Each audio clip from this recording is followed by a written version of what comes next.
Zhndërrimi i portit të Durrësit në marinën më të madhe turistike të Europës ishte premtimi kryesor i fushatës elektorale të socialistëve në zgjedhjet e vitit 2021, ndërsa kryeministri Edi Rama, i cili kandidoi edhe vetë në këtë qark, premtoi miliarda euro investime dhe mira vende pune. Edhe në historinë e rajonit tonë, i cili sipas fazave dhe dogjeve të zhvillimit, për ju që flisnin për njerëzit rreth këtij investimi, do ta impaktojë GDP-n e vendit 1.2 deri 1.8% çdo vit prodhimin e përgjithshëm kombëtar të Republikës së Shqipërisë, ndërkohë që në një 10 vjeçar e perimi do të jetë një motor ekonomik me një kontribut 8 miliard euro në prodhimin e përgjithshëm kombëtar, ndërkohë që do të ngrej pesh vlerën e Durrësit të gjithë Shqipërisë, vlerën e të gjitha hoteleve në Begdetin e Durrësit. Në fakt, pas këtij mega projekti, përfshiheshin interesat e biznesmenit nga Emiratet e Bashkuara Arabe, Mohamed Al Abar, i cili do të përfitonte 800.000 metra katror tokë të portit për të ndërtuar 1.3 milion metra katror rezidenca banimi e hotele dhe një port jahtesh me 280 vende.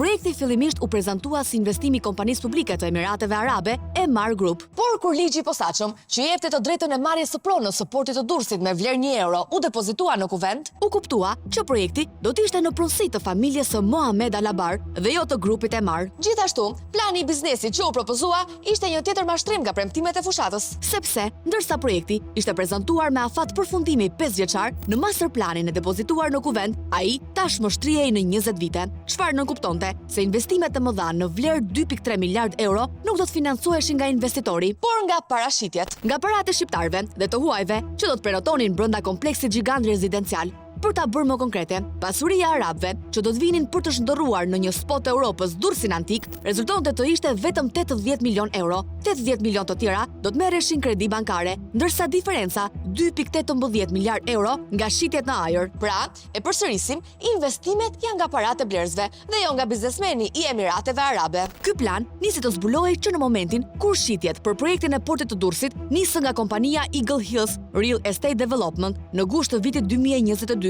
disa muaj përpara se marrëveshja me shtetin shqiptar të depozitohej në kuvent dhe përpara se plani i biznesit të merrte miratimin. Dhe këtu jemi përpara një skandali. Sepse, sipas asaj që kompania Eagle Hills ka deklaruar në bilance, rezulton që të ketë argëtuar përgjatë këtyre muajve 750.000 euro, pa patur asnjë dokument të rregullt dhe pa patur të drejta pronësie në tokën e portit të Durrësit, ku po shiteshin rezidencat, pasi deri në këto momente asnjë nga zonat kadastrale nuk ishte kaluar në pronësi të saj. Në rastin më të mirë, ky është një mashtrim ndaj qytetarëve dhe sepse askush nuk ka të drejtë të shes pronë mbi asetin publik pa marrë të drejtën e pronësisë mbi të. Por, le të vazhdojmë. Kompania e përbashkët me shtetin shqiptar, Durrës Marina, u themelua disa muaj pas fillimit të shitjes së apartamenteve në Letër dhe 2 muaj pasi marrëveshja mes Eagle Hills Real Estate Development dhe kompanisë së shtetit shqiptar, Albanian Seaports Development Company, u miratua në kuvent. Akti i themelimit u nënshkrua më 30 janar 2023 dhe regjistrimi i firmës Durrës Marina në qendrën kombëtare të biznesit u krye me 23 shkurt. Kompania Eagle Hills zotëron sipas marrëveshjes 67% aksioneve, ndërsa shteti shqiptar 33%. Shitjet në ajër, që nisën të kryeshin ligjërisht përmes zyrave në Tiranë dhe Durrës, ekzistonin vetëm në letër apo në imazhe 3D. Shumë zëra publik, ekspertë dhe opozita kundërshtuan fort zhndërrimin e portit të Durrësit në marinë turistike, pasi dëmtonte interesat ekonomike të vendit dhe rrezikonte të zhdukte portin më të madh të vendit. Pavarësisht debateve politike, pyetja logjike ishte: a ja vlente të humbin portin tregtar për t'ia dhënë këtë aset një kompanie private ku shteti ka vetëm pakicën e aksioneve 33% dhe nga ana tjetër, porti i ri tregtar parashikohet të ndërtohet në zonën e Porto Romanos, ku vetëm për fazën e parë të zhvillimit të tij, kosto e ndërtimit është 390 milion euro. Kjo kosto nuk është llogaritur në formulën e ndarjes së aksioneve te kompania Durrës Marina, që do të operojë dhe vjen fitimet nga ky projekt, që do të ishte veprimi më normal. Gjithashtu, nuk janë llogaritur as kredite marra vitet e fundit për realizimin e tyre dhe që vazhdojnë të paguhen apo vlerësimi se sa ka qenë vite vlera e investimit në portin e Durrësit. Për ta bërë të qartë, nuk ka patur asnjë vlerësim real të portit që po rrafshohet për interesa private. Llogarit nuk u bën as për vlerën e tokës publike që jepet kompanisë për zhvillim, për taksën e strehimit që i falet investitorit dhe taksën e ndikimit në infrastrukturë. Sipas një llogaritje,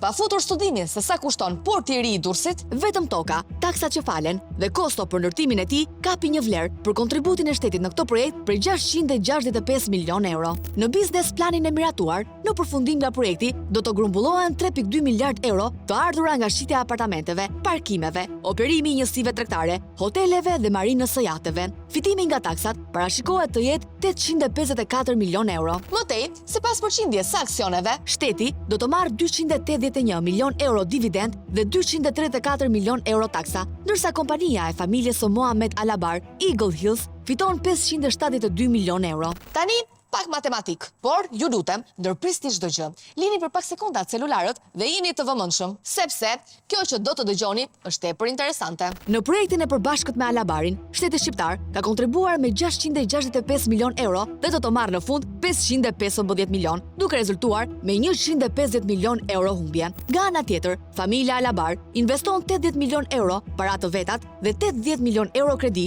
duke përfituar në fund plot 572 milion euro. Tani, merrni celularët dhe vazhdoni për Terezin tuaj. Sidoqoftë, edhe pse projekti u miratua me një plan financiar tërësisht në favor të palës private dhe me shumë pak kapital të saj, le të shohim pak historinë e tij. Sipas asaj që vetë kompania reklamon në rrjetet sociale, 3 vjet pas nisjes së punimeve, gjendja është e tillë. Kanë përfunduar vetëm 3 godina dhe 2 të tjera janë ende në ndërtim, ndërkohë që masterplani i miratuar nga Kuvendi i Shqipërisë parashikonte që në fazën e parë të projektit të ndërtoheshin nga 1.3 deri në 2 milion metra katror apartamente dhe hotele brenda 7 viteve. Pra sot, që jemi afër mesit të fazës së parë të projektit, do të duhet që të kishin përfunduar rreth 1680 apartamente. Gjë që nuk ka ndodhur. Madje është shumë larg të ndodhë. Kjo ecurie nga dalë të projektit shihet edhe te vlera e ulët e parave që janë shpenzuar për të investuar, të paktën për vitin 2023 dhe 2024, për të cilët kompania ka dorëzuar bilancet në qendrën kombëtare të biznesit. Sipas tabelave, për këto 2 vite, vlera e punimeve të kryera është 41 milion euro. Shumë larg miliardave që u premtua në fillim të projektit. Numri i punonjësve të kompanisë Durrës Marina është 55. Edhe kjo shumë larg shifrave të mira punësimeve që do sillte projekti. Sipas masterplanit dhe pasqyrave të flukseve të paras që kompania private ka premtuar në marrëveshjen me qeverinë shqiptare, për 7 vitet e fazës së parë do të investoheshin 595 milion euro dhe nga shitjet do të mblidheshin 990 milion. Por realiteti është krejt i ndryshëm. Kompania ka arritur që të investojë deri më sot vetëm 10 milion euro kapital nga aparatet veta dhe pjesën tjetër nga shitjet e apartamenteve në ajër. 10 milion euro janë vetëm 12% e shumës 80 milion euro që Eagle Hills Real Estate Development zotoi se do të investonte. Por gjithashtu, edhe parat që projektohet të mblidheshin nga parashitjet duket se nuk kanë patur ecuri të mirë. Për vitin 2023 dhe 2024 janë mbledhur vetëm 36 milion euro. Ndërsa projekti vijon me këtë ecuri, Marina Turistike e Durrësit e premtuar si një nga projektet më të mëdha të realizuara ndonjëherë në Shqipëri, vetëm për fazën e parë do të përfundojë pas 30 vitesh. Ndërsa për të mbyllur projektin e plot, do të duhen 80 vite. Një afat shekullor, të cilin askush në zyrat e Durrës Marina nuk e tregon. Ato që kemi lançuar sa godina, po të janë sa të rezervuara dhe të shituara. Të gjitha? Po. Sa godina të në? 9 godina janë mbaruar? Po, janë mbaruar totalisht. Nga që pash të projekti që kishin dhirë ishin 3 godina thonë që kishin mbaruar. Janë duke punuar për të dorëzuar. 2 nga godinat dorëzohen këtë vit. Janë të dyja. Dhe në të tjera duke punuar. Të mbaruara totalisht apo duke u punuar, se s'po e kuptojmë. Kur thua duke u punuar, ato më kanë ngritur. Jo, akoma kanë ngritur, jemi duke punuar tokën, dokumentet. Gjithçka në 3D me një fjalë. Prandaj, është momenti t'i hapim letrat. Unë jam Matilda, jam gazetare nga emisioni Piranja. Dëgjoj, vetëm shikoj, shqetësohu, thjesht dua të flas me administratorët. Nuk jeni pse shqetësoheni, të lutem, merr administratorët dhe dua t'i bëj disa pyetje. Administratorët nuk e keni. Dhe dua t'i bëj disa pyetje në lidhje me projektin, sepse është duke u vënuar, apartamentet nuk kanë përfunduar, nuk duam të dim kur do mbaroj faza e parë. Të lutem. Po pra, po të lutem, atëherë fol vajza. Me që isha ti personi, atëherë të lutem, shqetësohu, nuk jeni pse largoni. Punonjësit largohen në panik, pa pranuar të na japin asnjë sqarim. Por mes tyre ndodhet edhe një nga personat më të rëndësishëm të kompanisë. Michel Saja, kreu i shitjeve dhe marketingut, i cili çuditërisht vrapon drejt derës pa pranuar të na flas për suksesin që kanë korrur këtë kohë. Por pas pak momentesh doron mendje dhe përballet me ne. Can you give me her number? No, I cannot do this. Because Can you ask her? you can enter to Shukabaya. It's very easy. Yeah, I know, but it's not available, this number. That's why I came here. I'm waiting for administrator. Se çfarë lidhje ka biseda jon me telefonatën urgjente që i ka bërë policisë, vetëm Micheli mund ta di. Everyone knows that we don't have nothing to hide. All the information we give them. If you don't have anything to hide, why you don't call your administrator? It Because is they not- want to talk to her. No, it is not allowed from Mr. Arab any allowed to make interview or to go anyone in the. He's the only one that provide information about the project. He's the Okay. one that go into. The founder, okay. Yes. Sa keq që themeluesi nuk ndodhi në Zyrë e as në Shqipëri, sigurt ishte, me siguri do të na kishte takuar me shumë dëshirë. Unë jam Matilda, gazetare nga emisioni Piranja. Ne thjesht po I bënim disa pyetje. You feel safe now that police is here, so we can talk politely. I just want the administrator, that's all, to talk with her. Can you call her to tell her that I'm here? Piranians, they are here. They want to have a call with you or talk with you. They can come to Durrës. Which hour you are available? She's not available today. Tomorrow she'll be in Durrës. She told me not to give you her phone number. I can go tomorrow, so she's available tomorrow? Tomorrow she's in Durrës. Okay. Ja pra, kaq e thjesht ishte. Kaq kërkuam edhe ne. Ndaj, me të gdhire nesërmja, nisemi për në Durrës për të takuar administratoren Elisabeta Hajrullaj. Ashtu siç na u premtua nga telefonata që ajo bëri me Michelin. E di që jemi në pushime, po ka ardhur më prita gazetare nga Pirani, ka takimin ju. Sa pritëm të kështu në parlamentin, po më konfirmoj që nuk ka lënë asnjë takim ai pa. Ne kemi folur dje me Michelin dhe Micheli foli në telefon, ne kemi të regjistruar të gjithë gjën dhe I tha që të vinë nesër të zyrat. Kjo do të thonë që është një takim dhe mund na presë dikush tjetër mbase nëse nuk na pret dot administratorja. Prandaj të lutem merr edhe një herë Michelin se nuk më duhet komunikim serioz. Ata më kanë thënë të vi sot, kështu që thuaj, faleminderit. Takimet I menaxhoj unë këto, kupton dhe mua nuk më ka një Fare asgjë? asgjë që kemi takim, kupton? Tani, këtu dikush është gënjeshtari keq. Ose Elisabeta, ose vajza e recepcionit e cila menaxhon edhe takimet e shefes, ose Micheli. Hello, I am Matilda Prendi, the journalist that we met yesterday. Yes. Yesterday you told me that Elisabetta will wait for me today, but I'm here now and she's not here, she will not come and she doesn't know for this meeting. I made the call in front of you, and I told you yesterday was not in the office, today she's in the office, but I cannot manage her schedule. I came from Tirana here. Look, I want to ask some questions about the project. I think you know all the information that I need. So I want to ask some questions in Albanian. Sa apartamente kanë mbaruar këtu në Durrës Marina? Mund ta di të lutem se di që shumë mirë që ti flet. Okej, sa po na e mbylli telefonin. Atëherë, duke qenë se askush nuk po na pret dhe nuk do t'i përgjigjet pyetjeve që kanë interes publik, ne po ja drejtojmë në këtë mënyrë.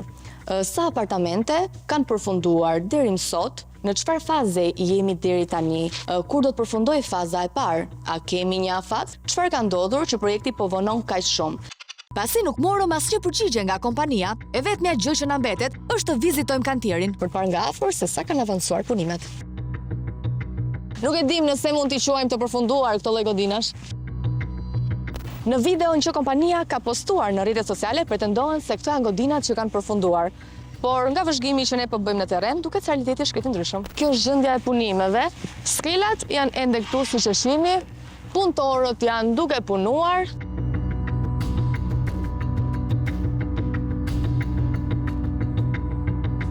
Ja dhe situata e njësive tregtare.